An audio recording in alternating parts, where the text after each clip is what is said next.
देखे दिल मान गइल, सांस में बसल बा तोहर नाम।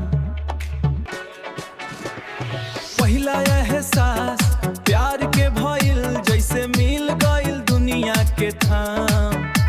नजरिया मिलते धड़कन बढ़ल, मनवा हो गइल बेकाम।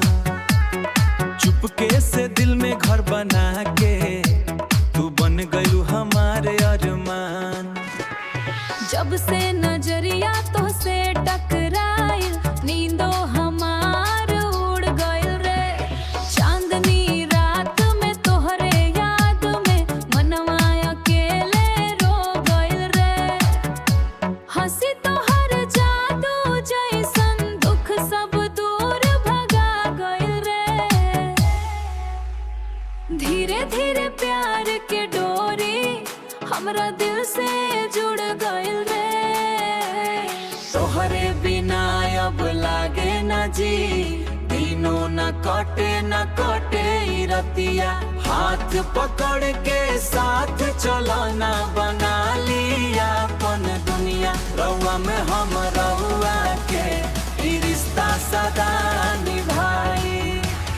जन्म जन्म के साथ रही एह बात के कसम खाई। सपना में रोज तू आ जालू, मुस्की दे के मन बहलाऊ।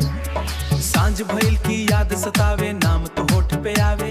राह देखी हर एक पल तोहरे, दिलवा बसरे चाहत पावे।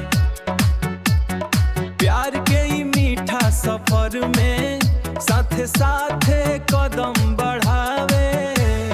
धड़कन में बसल तोहर सूरत, मनवा आ तोहरे गीत गाविस के। बारिश के बूंद में तोहर छवि, अखियां में सपना सजावे। ई वादा दिलवा दोहरावे, सुख दुख में हाथ थाम के जीवन भर साथ निभावे। धीरे धीरे समय बीत जाई, प्यार न कम होई। जन्म में तू ही